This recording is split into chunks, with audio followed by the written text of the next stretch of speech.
이제 앞으로 수요 성경 강의를 제가 지난번에 말씀드린 대로 성경 강의를 이제 창세기부터 제가 다시 이렇게 쭉 훑어내려갈 텐데, 그 방식은 제가 주일 예배나 새벽 예배 때 하는 방식으로 이렇게 구절 한 구절 한 구절을 다 보는 게 아니라 전체적으로 창세기 하면 창세기에서 다루는 핵심적인 부분들을 짚어서, 여러분 성경을 처음 보시는 분들이나 성경을 잘 모르시는 분들이 그 영상을 보시고 이렇게 성경에 대해서 감을 잡으시고 맥을 잡으시도록 그렇게 돕는 역할을 하는 영상들을 만들 생각입니다. 그래서 그 영상을 만드는데 제가 이렇게 생각을 해보니까 굳이 우리가 이렇게 다 같이 모이지 않아도 수요일날 제가 영상을 집에서 만들어서 동영상을 올리면 그 영상을 여러분들이 다 시청하시는 걸로 해도 되겠다라고 판단이 들었어요. 그래서 지난 몇 주 동안 제가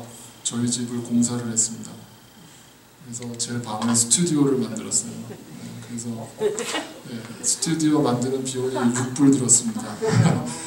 저렴한 가격에 스튜디오를 만들어서 아마 한 달 뒤부터 여러분 영상을 보시면 도대체 유 목사가 무슨 짓을 했나 아마 보시게 될 거예요. 그래서 그리고 사실 저도 이 요한계시록 강의를 벌써 6개월째 해오면서 사실 거의 뭐 박사학위 논문을 썼다라고 할 정도의 책을 읽은 것 같고, 그러면서 제 육신과 정신도 많이 지친 것 같아요. 그래서 조금 쉬었다 가는 것도 필요하겠다 생각해서 쉬면서 그냥 쉬는 게 아니라 제가 그 지난번 말씀드렸듯이 길차수 성경 공부를 그것도 영상으로 한 달 동안 제가 잘 찍어서 그 밑에 자막까지 다 입혀서 우리 영어권들에게 다 나눠드릴 거고요. 그리고 이제 한 달 뒤부터 아마 부활절 뒤부터 시작할 것 같은데, 이제 창세기부터 제가 매주 수요일날 영상을 올리고 여러분들이 다 들어가셔서 드라마 대신 그걸 보실 수 있도록 8시에 딱 올리겠습니다. 오늘 집에 퇴근하셔서 딴 거 보지 마시고 그거 먼저 보시고 그렇게 하루를 마감하시면 좋겠습니다. 어떤 분이 그러더라고요. 수요일이 되면은 목요일이 되면 영상이 언제 올라오는지를 기다리신대요. 그래서 마치 드라마 보는 것처럼 기다리신다고 그런 또 격려를 해주셔서 그러면 이참에 드라마를 만들어야 되겠다 생각을 하고 있습니다. 고정적으로 아무튼 매주 수요일날 성경 66권 전체를 다 훑어가는 영상을 매주 올리도록 하겠습니다.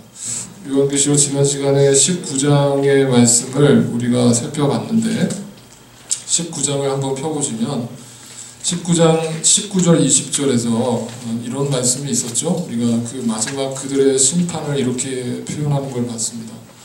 또 내가 보매 그 짐승과 땅의 임금들과 그들의 군대들이 모여 그 말탄 자와 그의 군대와 더불어 전쟁을 일으키다가 짐승이 잡히고 그 앞에서 표적을 행하던 거짓 선지자도 함께 잡혔으니 이는 짐승의 표를 666을 받고 그의 우상에게 경배하던 자들을 표적으로 미혹하던 자라. 이 둘이 산채로 유황불 불못 붙는 못에 던져지고. 자, 이 구절이 20장에 넘어와서 또 반복되고 있는 구조가 있어요. 자, 이 19장 19절 20절의 내용이 20장에 보시면 여러분 이제 오늘 살펴볼 20장 1절에부터 3절의 내용이 따로 딴 내용이고요. 그리고 4절부터 6절까지의 내용이 또 다른 내용이에요. 그리고 7절부터 10절까지 내용이 또 다른 내용입니다. 그러니까 이렇게 다 세 단락으로 나눠져 있어요. 내용을 구분해서 보셔야 돼요. 이거는 연결해서 보시면 안 돼요. 그래서 이 19장 19절 20절 말씀하고 연결되는 20장의 내용이 똑같은 내용이 뭐가 있느냐, 우리가 지난주에 살펴본 대로 20장 7절에서 10절입니다. 자, 한번 읽어볼게요. 천년이 참에 사탄이 그 옥에서 놓여 나와서 땅의 사방 백성 곧 곡과 마곡을 미혹하고 모아 싸움을 붙이리니 그 수가 바다의 모래 같으리라. 그들이 지면에 널리 퍼져 성도들의 진과 사랑하시는 성을 두르매 하늘에서 불이 내려와 그들을 태워버리고 또 그들을 미혹하는 마귀가 불과 유황못에 던져지니 거기는 그 짐승과 거짓 선지자도 있어 세세토록 밤낮 괴로움을 받으리라.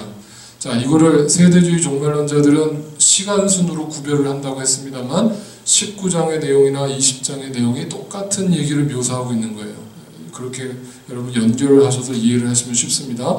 그러면 여기서 나오는 지금 20장 7절에서 10절에 나오는 곡과 마곡의 전쟁이 뭐와 같다고 그랬어요? 아마게돈. 네.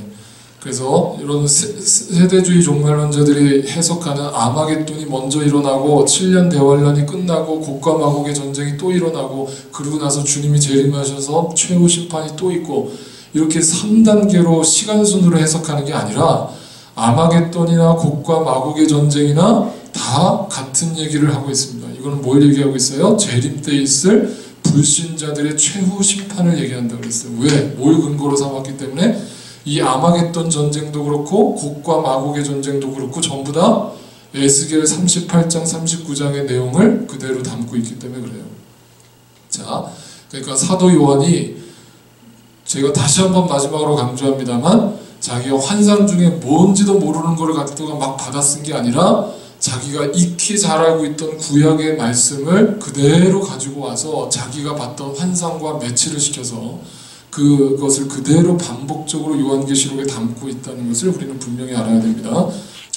자, 그러면 계시록 오늘 이제 1장과 1절에서 3절 말씀을 좀 자세히 살펴보겠습니다. 20장 1절에서 3절입니다.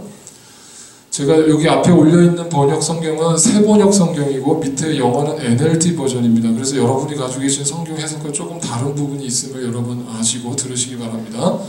나는 또 한 천사가 아비소스, 무저갱이에요. 열쇠와 큰 사슬을 손에 들고 하늘에서 내려오는 것을 보았습니다. 그는 그 용, 곧 악마요 사탄인 그 옛 뱀을 붙잡아 결박하여. 자, 왜 제가 계속 여태까지 요한계시록이 다 상징적인 단어들로 사용됐다라고 강조를 했냐면 사도 요한이 마지막 이 20장에서 자기가 그게 상징이었다고 풀어줘 버려요. 뭐예요? 앞에서 얘기했던 용과 그 용이 결국 누구였다는 얘기예요. 사탄이를 얘기했다는 거라고요. 자기가 상징적으로 썼다라는 것을 마지막에 풀어주는 거예요.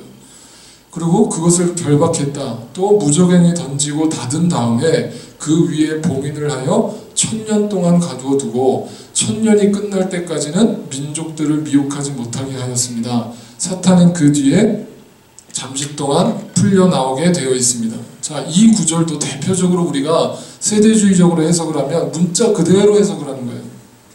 그러면 어떤 현상이 벌어지냐? 문자 그대로 해석을 해보죠.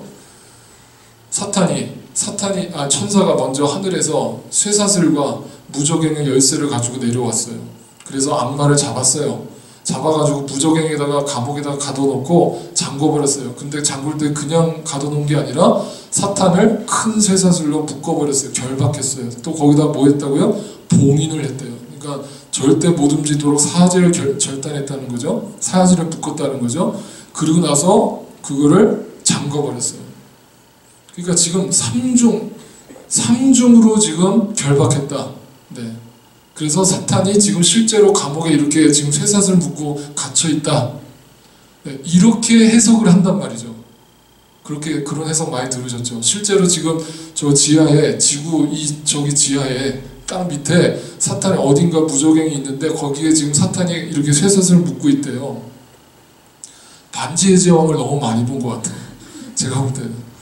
자꾸 그런 SF 영화하고 자꾸 연결을 시켜서 이거를 문자 그대로 해석하니까 또 이상한 해석이 나오는 거예요. 자, 이게 지금 상징이라는 걸 분명 사도 요한도 밝혔어요. 그렇다면 이걸 전체적인 그림으로 봤을 때 1절에서 3절의 내용이 한마디로 뭐예요? 사탄을 누가 통제한다? 하나님이 통제하신다. 그러니까 제가 계속 강조했던 게 바로 이거죠.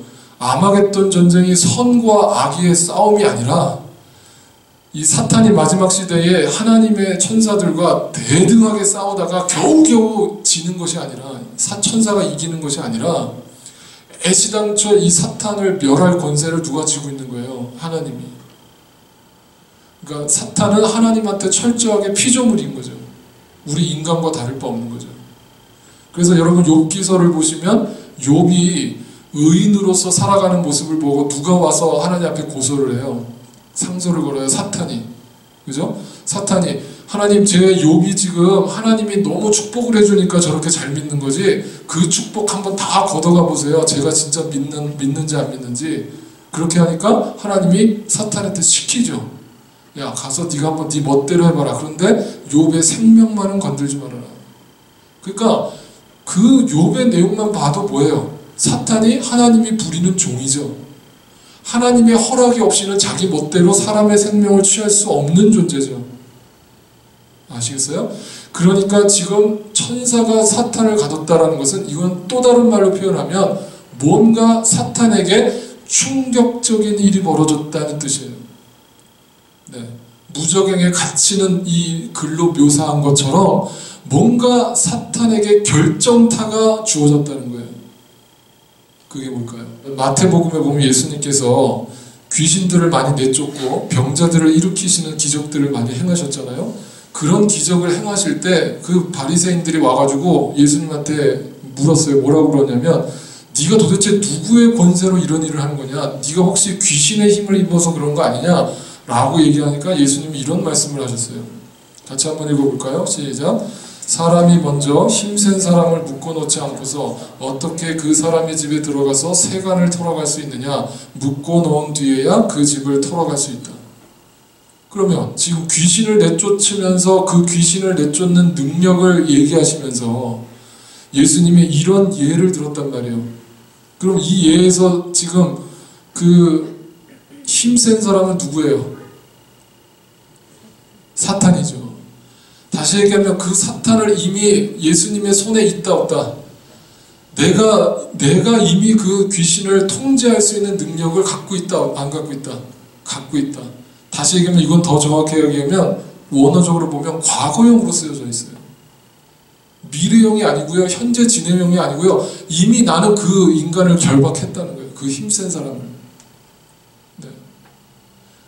그래서 많은 성경학자들이 천년 왕국이 왜 예수님의 초림으로부터 시작하는가? 예수 그리스도께서 이 땅에 오심과 동시에 사탄에게는 무슨 일이 벌어진 거예요? 충격적인 일이 벌어진 거예요. 왜? 더 이상 자신이 공중의 권세 잡은 자로서의 그 권위를 예수 그리스도가 오음으로 인해서 상실해버렸거든요. 한마디로 힘센 사람이 묶여버린 거예요. 누구로 말미암아? 예수 그리스도께서 이 땅에 오심으로 말미암아. 그리고 더 충격적인 건 뭐예요? 예수 그리스도께서 십자가를 지시고 죽으심으로 말미암아 사탄은 완전히 패망한 거죠. 그래서 이미 우리 믿는 자들에게는 그 승리가 주어졌다라고 얘기하는 거예요. 이건 미래형이 아니라 이미 과거 완료형이에요. 완전히 우리에게 그 승리가 선언됐다는 거예요. 누구로 말미암아? 예수 그리스도로 말미암아. 이걸 우리가 믿으면 오늘 아까 그 본문의 내용을 이해하게 되는 거예요. 다시 보세요.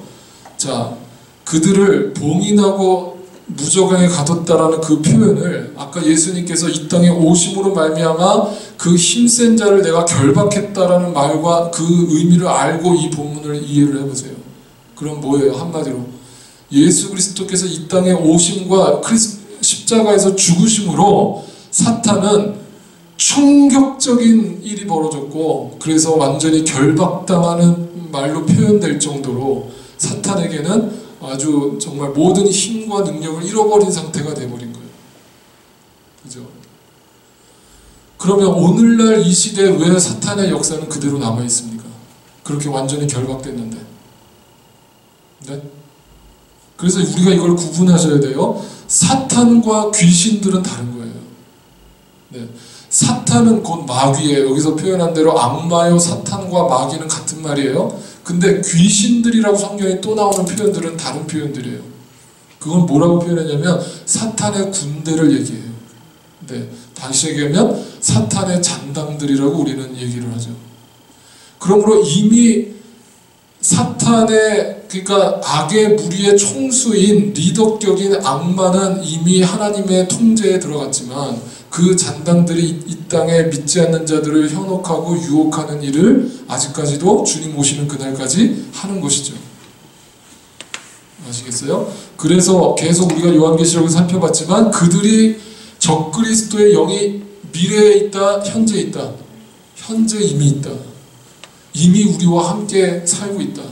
그래서 그들이 하는 건 뭐예요? 예수 그리스도를 끊임없이 부인하고 예수 그리스도를 시인하지 않게 만들고 이런 일들을 사탄이 하는 것이죠. 아시겠죠? 자, 이걸 분명히 여러분 아시면 되겠습니다.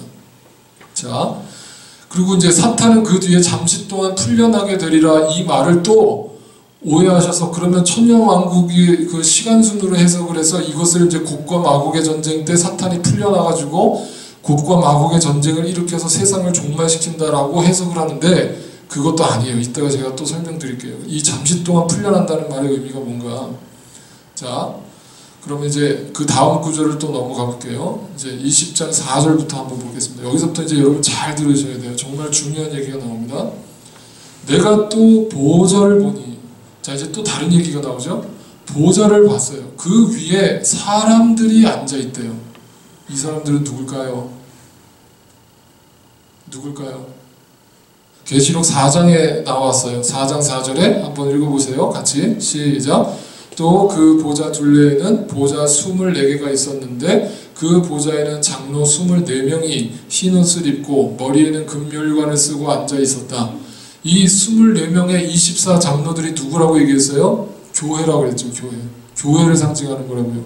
그리고 앞에 뒤에 나오는 14만 4천도 누구를 상징한다고요? 교회예요. 성도예요. 그러니까 다 같은 말을 지금 반복하는 거예요. 그래서 다시 보시면 보좌를 보니 그 위에 사람들이 앉아있다. 누구에게요? 24 장로들이 앉아있다. 한마디로 하나님의 믿는 교회들이 앉아있는데 그 교회의 모습이 어떠한가를 그 뒤에서 설명합니다. 그들은 심판할 권세를 받았다. 여러분, 예수 안에서 죽은 자들의 권세가요, 마지막 때에 주님 재림하시는 그 순간에요, 믿지 않는 자들과 사탄의 세력들을 심판하는 권세를 우리에게도 주셨다는 거예요. 놀랍죠?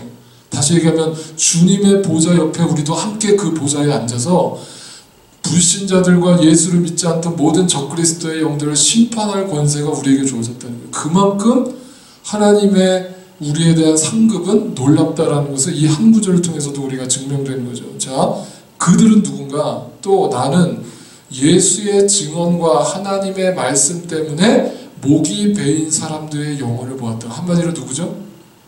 순교자들이죠. 네. 이 땅에 예수를 증거하다가 예수를 믿다가 자신의 목숨까지도 주님 앞에 내어 바쳤던 모든 순교자들의 영혼들이 그 24 장로에 포함되어 있다는 거죠. 또 그들은 그 짐승이나 그 짐승 우상에게 절하지 않고 그들의 이마와 손에 그 짐승의 표를 받지 않은 사람들이다. 자, 이걸 가지고요 두 그룹으로 분리를 해요. 크게 두 그룹이요. 첫 번째 A그룹은 뭐예요? 순교자들. 그러면 B그룹은 그 뒤에 나오는 그들은 뭘 얘기하는 것 같아요? 짐승의 표를 받지 않은 사람들이 누구예요? 누구예요? 구원받은 우리죠. 그죠? 성도들이죠. 이 땅에 살면서 짐승의 표를 받지 않고, 다시 얘기하면 사탄의 계략에 넘어가서 적그리스도의 영에 경배하지 않고 하나님께 그 구원의 확신을 붙들고 살아가는 사람, 더 정확하게 말하면 이 사람들도 잠재적인 순교자죠. 그죠? 지금 당장 죽지는 않았지만 언젠가 예수를 위해 죽을 수 있는 사람들, 잠재적 순교자들, 그게 우리라는 거예요. 그죠? 그래서 우리는 다 그 표를 받지 않은 사람들이다. 그래서 구원받은 성도들을 얘기하는 거예요. 이걸 가지고 수많은 이단들이 이걸 갖고 장난칩니다. 여러분 정말 많이 들어보셨을지도 몰라요.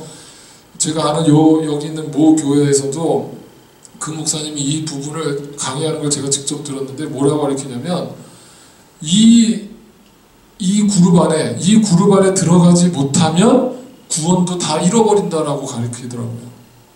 그러니까 이 지금 악마의 짐승의 표를 받지 않는 그 무리에 들어가도록 너희들이 지금 결단하고 헌신해야 된다라고 그것을 강조하면서 아직은 너희가 이 그룹에 못 들어갔다고 얘기를 하는 거예요. 네.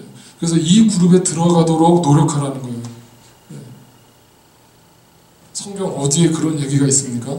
이거는 완전히 자신의 상상력을 동원한 거죠. 분명히 여기서 있는 그대로 여기는 풀어서 얘기를 했단 말이에요. 뭐라고 풀어서 얘기했냐면 받지 않은 사람들이에요. 이미 과거 완료형이에요. 이것도. 네. 한마디로 구원받은 성도들을 얘기하는 거죠. 아시겠죠? 그래서 그들은 살아나서 그리스도와 함께 1000년 동안 다스렸다. 역시 이 1000년 동안에는 시간적인 1000년을 얘기하는 것이 아니라 상징적인 1000년을 얘기하는 거예요. 그죠? 한마디로 예수 그리스도와 함께 동행하는 삶을 살았다 이 말이죠. 그러니까 순교자와 이 땅의 잠재적 순교자들이 예수 그리스도와 동행하는 삶을 사는 것을 이렇게 표현한 것이죠. 자, 그 다음 구절 5절 6절입니다. 그 나머지 죽은 사람들은 1000년이 끝날 때까지 살아나지 못하였습니다. 이것이 첫째 부활입니다. 자, 여기서 중요한 단어가 바로 이 첫째 부활이라는 단어입니다. 이 첫째 부활이 뭐냐라는 질문을 가지고 수많은 이단들이 이걸 가지고 또 사람들을 미혹했어요. 그래서 이 첫째 부활에 참여하지 못하면 다 죽은 자들이다 라고 얘기하면서 이 첫째 부활에 들어가려고 애를 써라. 그것은 주님의 순교자의 마음으로 살아가는 결단과 헌신이 없으면 이 첫째 부활에 못 들어간다라고 협박을 해요. 그래서 이 첫째 부활에 들어가려고 사람들이 그렇게 이단에 빠져서 헌신하는 거예요. 지금도 수많은 이단들이. 근데 여러분 그 얘기가 아닙니다. 제가 분명하게 말씀드립니다. 이 첫째 부활은 뭘 얘기하느냐? 예수 그리스도를 구세주로 영접하고 본 어게인된 모든 크리스찬들의 삶을 첫째 부활이라고 얘기합니다. 그러니까 저와 여러분들은 첫째 부활에 참여한 자입니까? 안 한 자입니까? 한 자죠. 그러면 여러분 지금 오늘 밤에 당장 죽어도 여러분은 어디로 갑니까? 천국 가죠. 그것이 첫째 부활을 얘기한다는 거예요. 아시겠어요? 그걸 첫째 부활이라고 하지 이것을 미래에 일어날 어떤 특정한 몇 그룹의 사람들만 혜택을 받는 그런 부활을 얘기하는 것이 아니라는 거예요. 자, 이 첫째 부활에 참여하는 사람은 복이 있고 한마디로 구원받은 자는 복이 있고 이 말이에요. 거룩합니다. 이 사람들에게는 둘째 사망의 아무런 세력도 부리지 못합니다. 자, 이번엔 또 둘째 사망이 나와요. 그렇다면 잘 보세요. 여러분 첫째 부활이 있다는 얘기는 첫째 사망이 있다는 얘기죠. 그럼 둘째 사망이 있다는 얘기는 둘째 부활이 있다는 얘기죠. 그런데 잘 보세요. 왜 앞에는 첫째 부활이라고 했고 뒤에는 둘째 사망이라고 그랬을까요? 네? 뒤에도 똑같이 둘째 부활 이렇게 하면 더 이해가 될 텐데. 네? 자 보세요. 이 지금 요한계시록이 누구를 대상으로 쓰여지고 있다고요? 네, 믿는 사람들이에요. 믿지 않는 사람들은 도저히 이해할 수 없는 지금 이 말씀이란 말이에요. 믿는 대상을 향해서 이 말씀을 주고 있기 때문에 믿는 자들이 이 말씀을 듣는다고 한번 생각을 해보세요. 첫째 부활은 누구를 지칭하는 거예요? 구원받은 우리죠. 그럼 너희가 둘째 사망에 들어가지 않는다 이 말은 둘째 부활이 이미 너희에게 주어진 거죠. 첫째 부활을 했으니까. 그죠? 이해가 되세요? 근데 불신자들은 너희와 같이 첫째 부활에 들어가지 못하고 첫째 사망에 있는 불신자들은 어디로 가는 거예요? 둘째 사망으로 가는 거죠. 그죠? 근데 그 첫째와 둘째가 도대체 뭐냐? 이거를 이제 이따 뒤에 가서 제가 또 설명을 할게요. 일단 그것만 잡으세요. 그러니까 우리는 이미 첫째 부활을 통해서 둘째 부활로 가는 사람이에요. 첫째 부활을 받은 사람이 둘째 사망에 빠질 수 있다 없다? 없다. 이거 분명하게 아세요. 네, 그래서 둘째 사망의 아무런 세력도 너희에게 영향을 끼치지 못한다. 왜? 너희의 이미 첫째 부활과 둘째 부활에 참여했기 때문이다. 이 말이에요. 그래서 이 사람들은 하나님과 그리스도의 제사장이 되어서 1000년 동안 그와 함께 다스릴 것이다.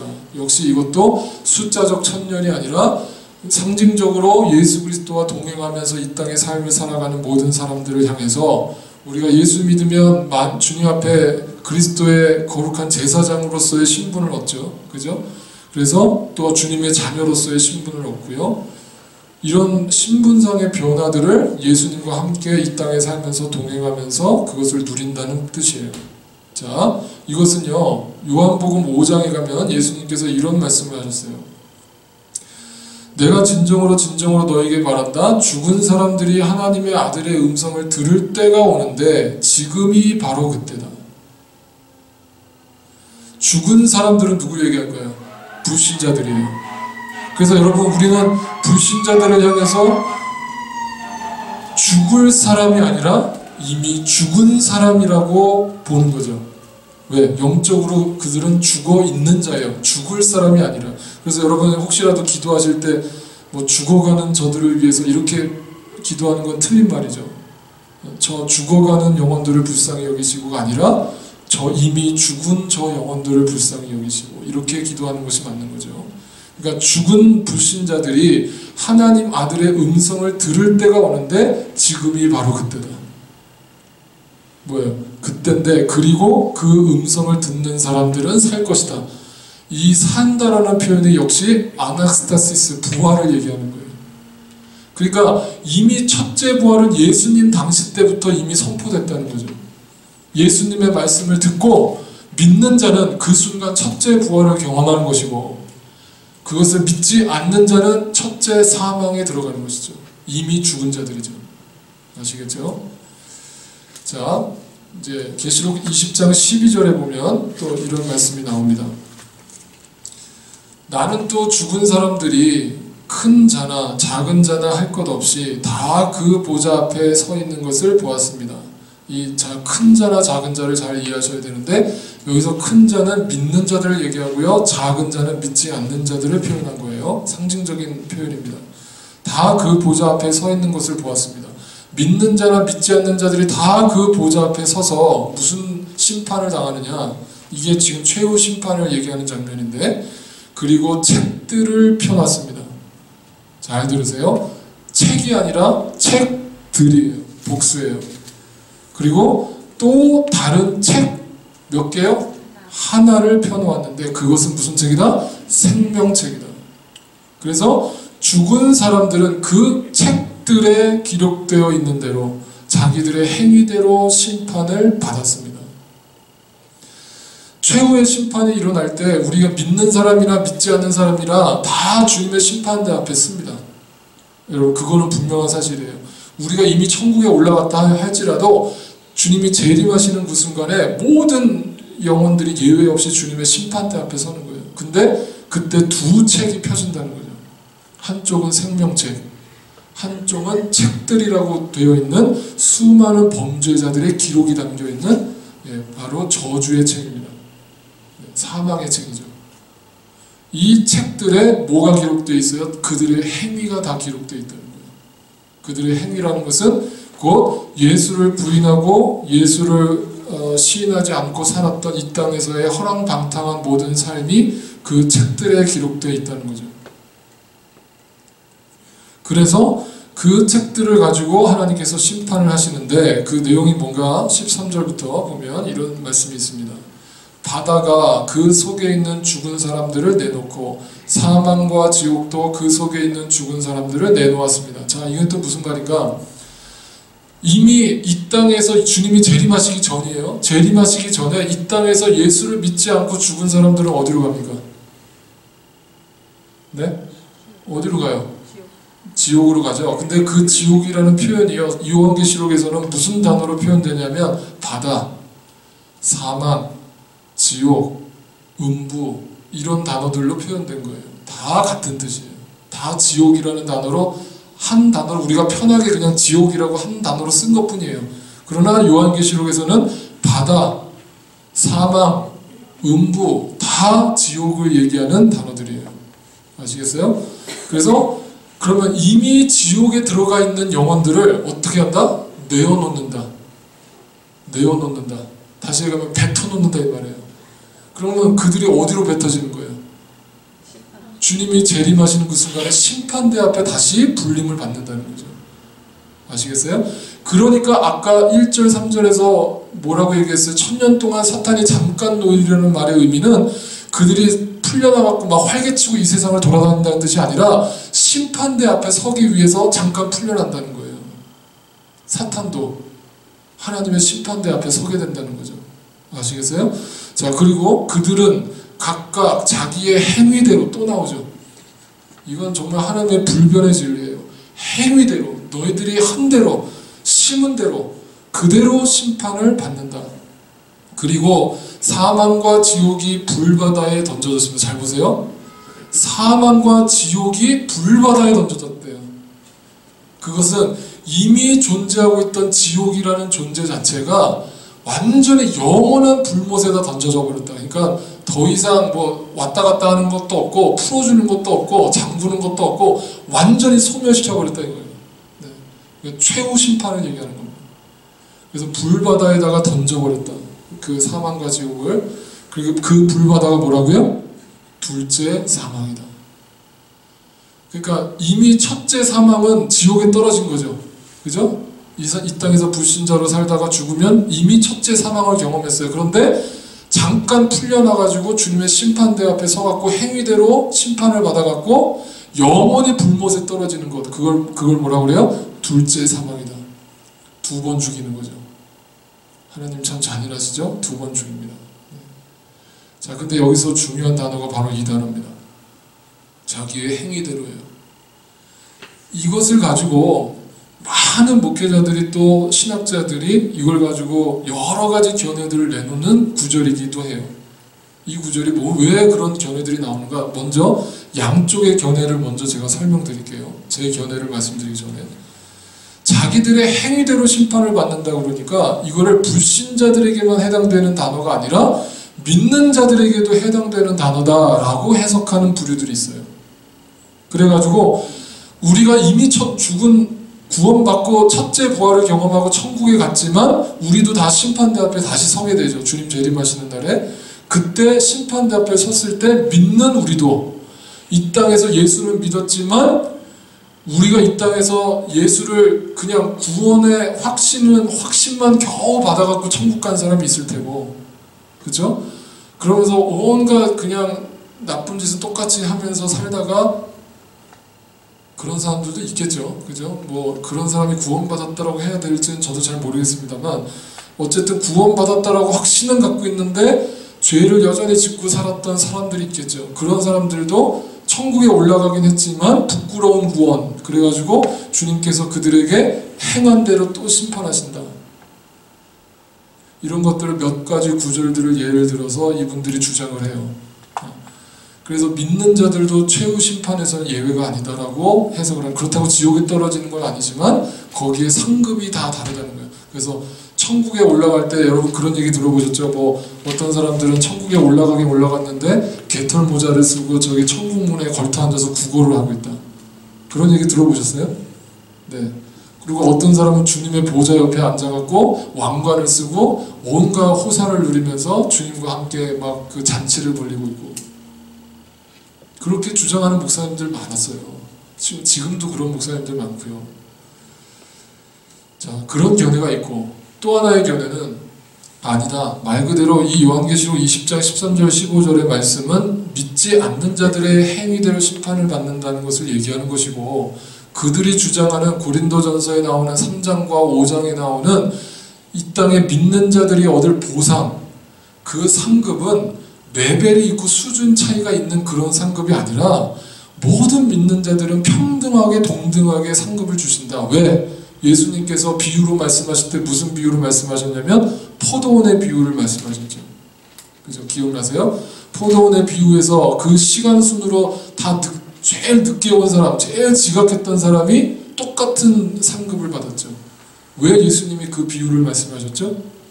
한마디로 제일 먼저 와서 기다렸던, 다시 얘기하면 내가 어릴 적부터 구원의 확신을 갖고 신앙생활을 했던 사람이나 죽기 직전에 구원의 확신을 받고 주님 나라에 온 사람이나 주님 나라에서 똑같이 상급을 받는다 이 말이에요. 그러면 먼저 받은 사람이 억울할 거 아니냐? 그것도 비유에 그대로 나와 있죠. 억울하다고, 나는 이렇게 일찍 와서 열심히 일했는데 왜 저 사람하고 똑같은 상급을 주냐고. 그게 하나님 나라라고 얘기한 거죠. 여러분 한번 상식적으로 생각해 보세요. 천국인데, 하나님 나라인데 거기에도 불평등이 있고 거기에도 계급이 있고 거기에도 높고 낮음이 있다면 저 그런 하늘나라 안 갈래요. 거기 못 알아가요. 그게 무슨 천국이에요. 이 땅의 삶이랑 똑같은 거죠. 그렇잖아요? 그러니까 또 하나의 예는 뭐냐면, 주님께서 십자가에 달리실 때 십자가 양옆에 누가 있었어요? 강도들이 있었죠. 그 강도 중에 한 사람이 누구한테, 예수님한테 뭘 요청했어요? 당신의 나라에 임하실 때 나를 기억하소서. 여러분, 이 죄인은 일평생 죄만 짓다가 그 죄의 열매로 십자가에 매달린 사람이에요. 네? 무슨 평생에 예수를 믿었어요, 이 사람이? 그렇잖아요. 그런데 죽기 직전에 주여 내 죄를 회개합니다. 나도 당신의 나라에 임할 때 나도 좀 기억하소서. 그랬더니 예수님 뭐라고 그래요? 너 죄 많이 지어서 안 된다. 너 나중에 와라. 이렇게 한 게 아니라 그래 오늘날 네가 나와 함께 낙원에 있으리라.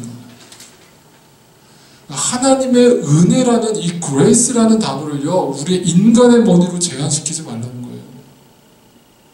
네. 그런 걸로 성도들 협박하지 말라는 거죠. 네. 그렇게 하면 더 헌신하나요? 성도들이?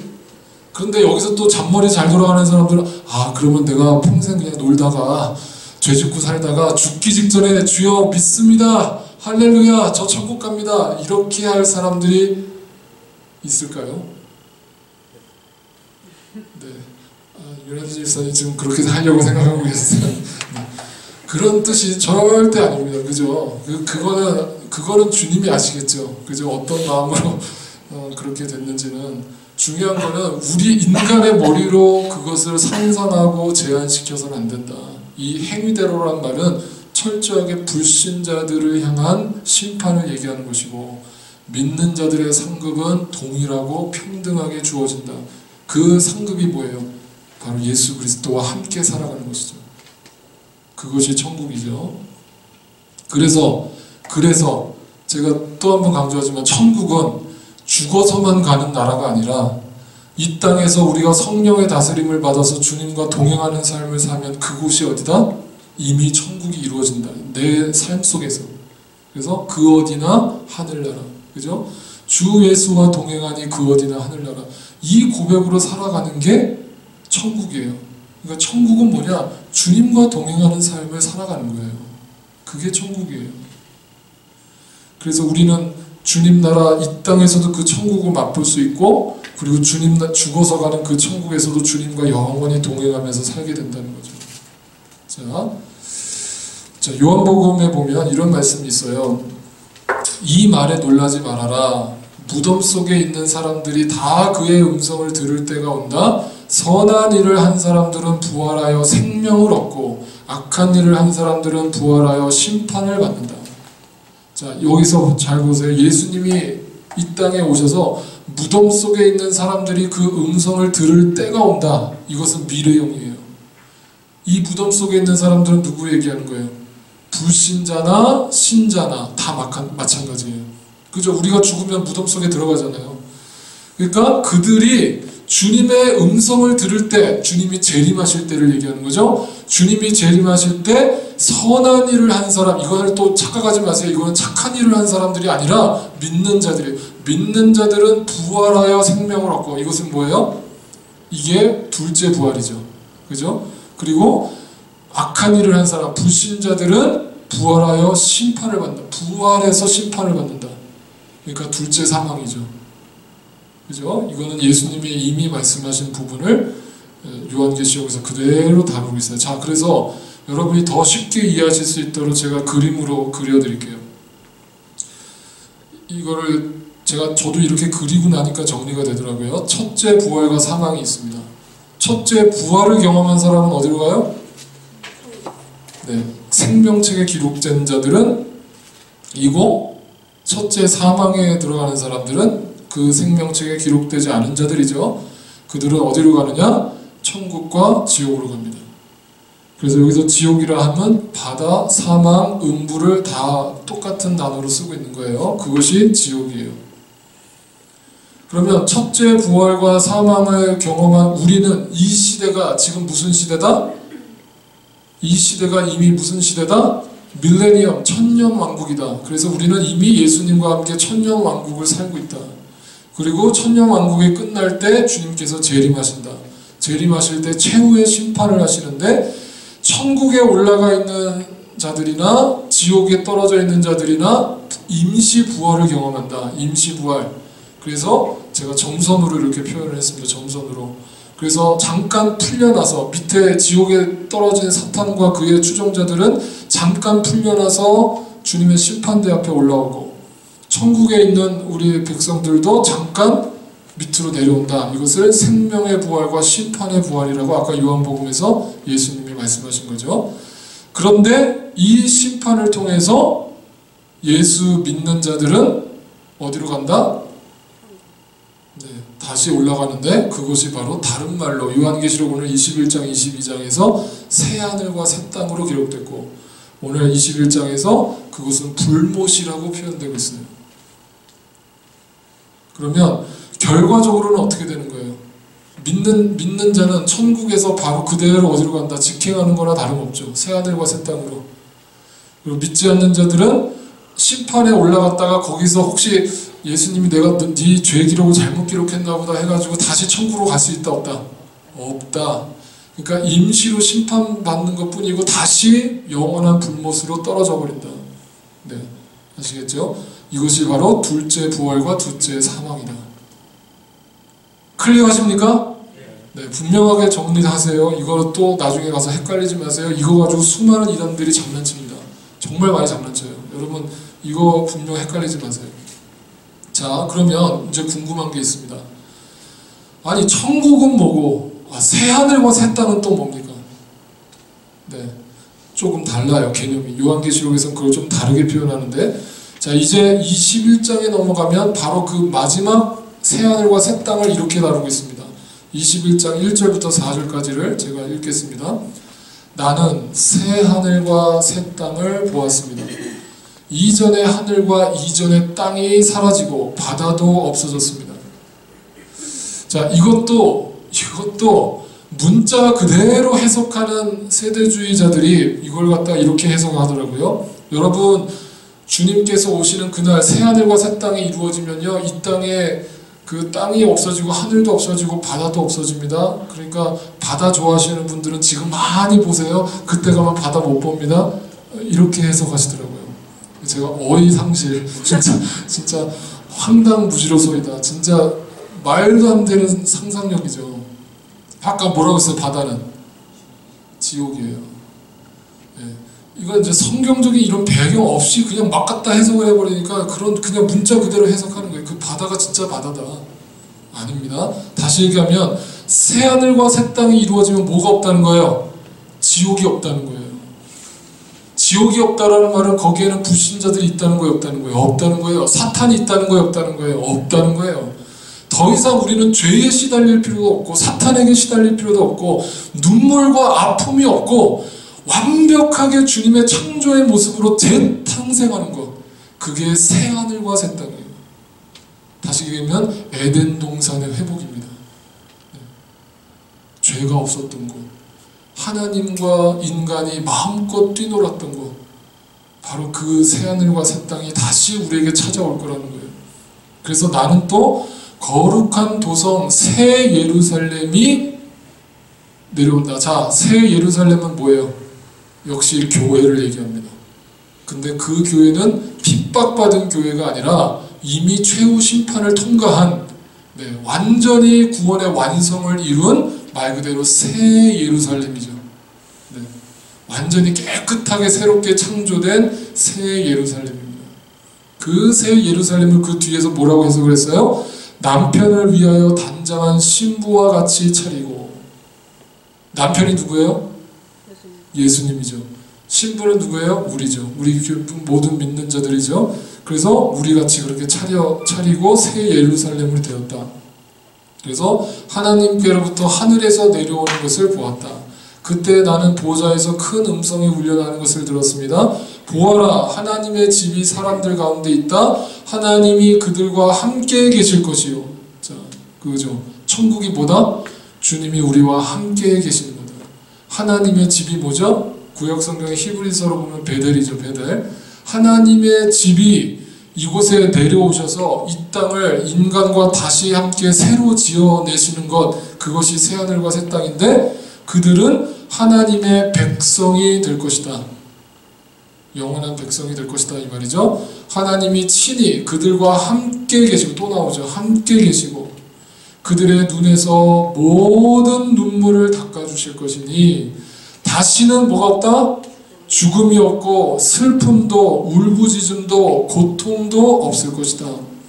이전 것들이 다 사라져버렸기 때문이다. 이전 것들이라 함은 바로 죄와 사망을 얘기합니다.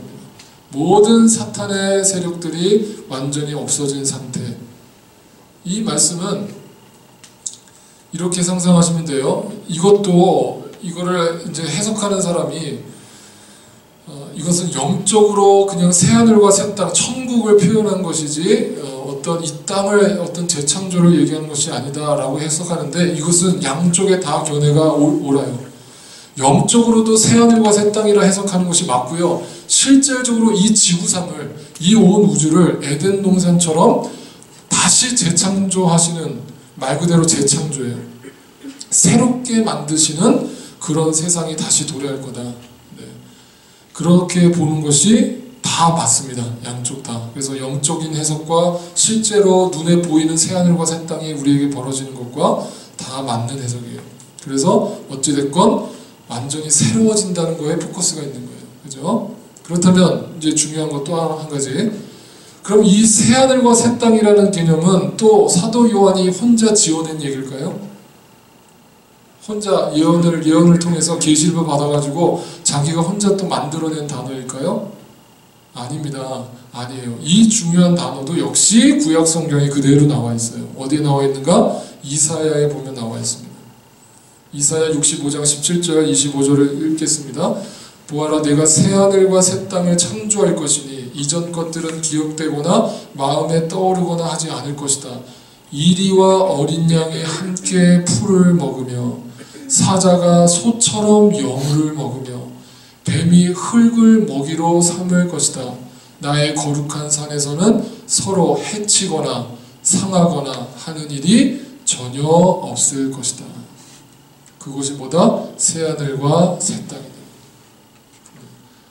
그래서 어린 양과 이리고 뛰노는 그곳, 바로 그것이 주님께서 재창조하시는 새로운 세상을 얘기하는 것이다. 곧 천국과 다를 바 없는 것이죠. 자, 이 내용이 결국 그 뒤에 내용은 결국 이제 다 똑같은 얘기예요. 그 새 하늘과 새 땅에 대해서 이제 어린 양의 신부로서 준비하라는 내용으로 마무리를 하고 마지막 22장은 이제 인사말이에요. 22장은 여러분이 읽어보시면 다 뭔 얘기인지 다 아실 수 있는 얘기라서 제가 따로 다루지 않겠습니다. 그래서 이렇게 요한계시록이 마무리가 되는 거예요. 새 하늘과 새 땅으로. 그죠? 자, 다시 한번 정리합니다. 이 요한계시록의 1차 수신자들이 누구였다고요? 로마 교인들이었다고요. 로마 교인들은 당시 상황이 어떤 상황이었다고요? 네, 네로 황제와 수많은 로마 황제들로부터 엄청난 핍박을 받고 죽음의 공포 속에서 날마다 벌벌 떨면서 살고 있던 그들에게 사도 요한이 하나님으로부터 계시를 받아서 바로 자신들을 핍박하고 죽이는 그 적그리스도의 영에 두려워하지 말고 그들의 너희를 죽인다 할지라도 너희가 영원히 멸망하고 끝나는 것이 아니라 반드시 주님께서 다시 오시는 그날에 너희의 억울함과 너희의 순교의 마음과 그 모든 것들을 다 보상해 주시고 그리고 너희를 심판하고 정죄했던 그 적그리스도의 세력들, 사탄의 세력들을 완전히 멸하실 것이다. 그러므로 조금만 더 견뎌라. 힘내라. 얘들아, 주님이 곧 오신다. 승리해라. 이런 말씀을 바로 요한 사도가 던졌던 거죠. 그러니까 이 실제로 초대교인들은 이 새 하늘과 새 땅을 항상 그리면서 살았습니다. 주님을 맞이할 그 새 하늘과 새 땅을 바라보면서 거기에다 소망을 두고 십자가에 달려서 죽었고 사자밥이 돼서 죽음을 맞이했던 거죠. 자, 그 순교자들이 하나님 앞에서 보상을 받는 이야기가 바로 요한계시록의 마지막 부분인 겁니다. 제가 이 요한계시록을 마지막 정리하면서 여러분한테 하나님의 말씀으로 이렇게 권면하고 싶어요. 데살로니가 전후서는 바로 종말의 때에 살아갈 성도들의 자세에 대해서 이야기한 책입니다. 나중에 여러분이 기회가 되시면 데살로니가 전후서를 자세하게 정독해 보세요. 데살로니가 전서에 우리 믿는 성도들, 종말에 처하고 있는 고난받는 성도들에 대해서 이렇게 권면합니다. 제가 여러분 앞에 보십시오. 제가 읽겠습니다. 그러나 형제자매 여러분, 여러분은 어둠 속에 있지 아니하므로 그 날이 여러분에게 도둑과 같이 덮치지는 않을 것입니다. 이거 이해하셨어요? 여러분, 도둑같이 오는 것은 누구에게 해당된다는 얘기예요? 불신자에게 해당되는 거예요. 그러니까 제발 종말의 때가 다가온다고 벌벌 떨지 말라는 거예요. 벌벌 떨게 만드는 모든 이단들의 메시지에 현혹되지 말란 말이에요. 구원의 확신을 받은 사람은요, 도둑과 같이 임하지 않는다는 거예요. 그날이 벌벌 떨고 무서운 날이 아니라 결국 우리의 구원의 확신이 완전히 승리하는 날이에요. 왜 그날은 기쁜 날이죠? 잔치하는 날이에요, 우리에게는. 그날을 공포스럽게 만드는 이단들의 메시지에 현혹되지 말라는 거예요. 여러분은 모두 이미 빛의 자녀요, 낮의 자녀입니다. 우리는 밤이나 어둠에 속한 사람이 아닙니다. 그러므로 우리는 다른 사람들처럼 잠자지 말고, 영적으로 잠자지 말라는 거예요. 깨어있으며 정신을 차립시다. 잠자는 자들은 밤에 자고 술에 취하는 자들도 밤에 취합니다.